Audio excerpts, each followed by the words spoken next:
Vavuniya manic form நலன்புரி நிலையத்தை அண்மித்து ஊடறுத்து வீசிய கடும் காற்று காரணமாக 1172 வீடுகள் சேதமடைந்துள்ளன. காற்று வீசியதன் காரணமாக சேதமடைந்த பிரதேசத்துக்கு கைத்தொழில் மற்றும் வணிக அமைச்சர் ரிஷாட் பதியுதீன் விஜயம் செய்தார். வவுனியா மெனிக் ஃபார்ம் நலன்புரி நிலையத்தை அண்மித்து ஊடறுத்து வீசிய கடும் காற்று காரணமாக வீடுகள் சேதமடைந்த காட்சிகளே இவை. இதன் காரணமாக இங்கு வாழ்கின்ற மக்கள் பெரும் அசௌகரியங்களை எதிர்நோக்கியுள்ளதாக அனர்த்த முகாமித்துவ மத்திய நிலையம் தெரிவிக்கின்றது. குறித்த பகுதியில் நேற்று மாலை வீசிய கடும் காற்றினால் 15 பேர் காயமடைந்துள்ளதாக தெரிவிக்கப்படுகின்றது. சம்பவத்தில் காயமடைந்தவர்கள் செட்டிக்குளம் வைத்தியசாலையில் அனுமதிக்கப்பட்டுள்ளதாக இடர் முகாமித்துவ மத்திய நிலையம் தெரிவிக்கின்றது. பாதிக்கப்பட்டோருக்கான அனைத்து நிவாரண உதவிகளும் வழங்கப்பட்டு வருவதாக இடர் முகாமித்துவ மத்திய நிலையத்தின் உதவி பணிப்பாளர் பிரதீப் கொடிப்பிலி தெரிவித்துள்ளார். அங்கு விஜயம் செய்த கைத்தொழில் மற்றும் வணிக அமைச்சர் ரிஷாத் பதியுதீன் பாதிக்கப்பட்ட மக்களை சந்தித்து கலந்துரையாடினார்.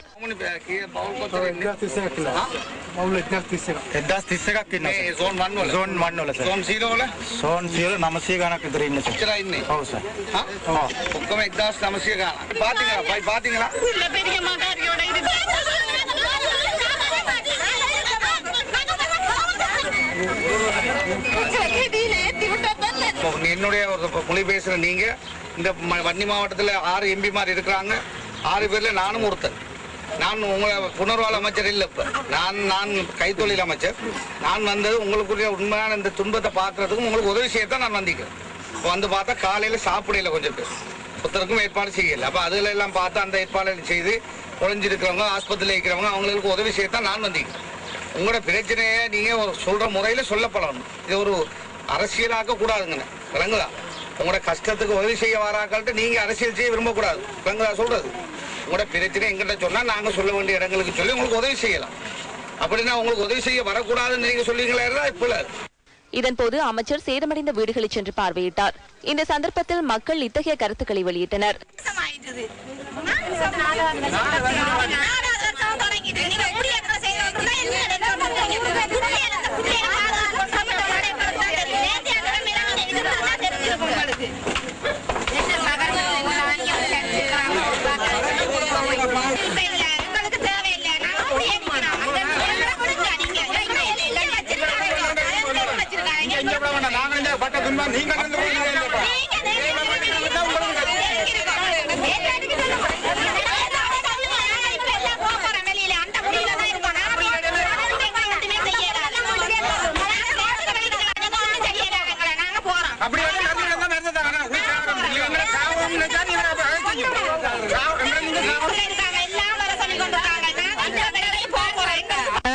அப்படியே வீடெல்லாம் பிச்சு கொண்டு போயிட்டு பிள்ளைகள் நாங்கள் எல்லாம் கத்திக்குள்ள உடுப்பு எல்லாம் நனைஞ்சிட்டு சாப்பாடு சாமான் எல்லாம் நனைஞ்சிட்டு ஒன்றும் இல்லை.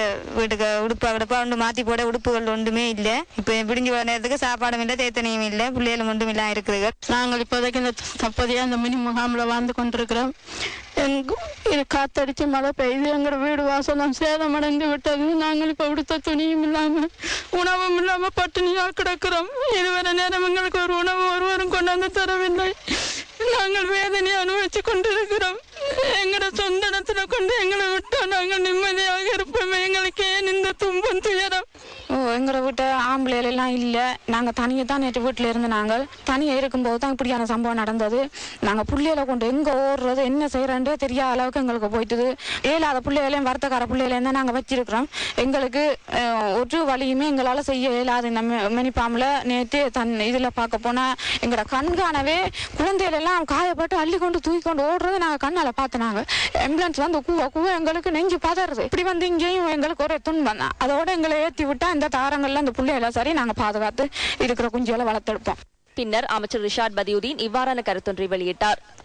அதிக காற்று காரணமாக மெனிக் ஃபார்மில் இருந்த முகாம்களில் வீடுகள் சில உடைந்து 10க்கு உட்பட்டவர்கள் காயமடைந்து சிறு காயங்களுக்கு உட்பட்டு வைத்தியசாலையில் அனுமதிக்கப்பட்டிருக்கிறார்கள்.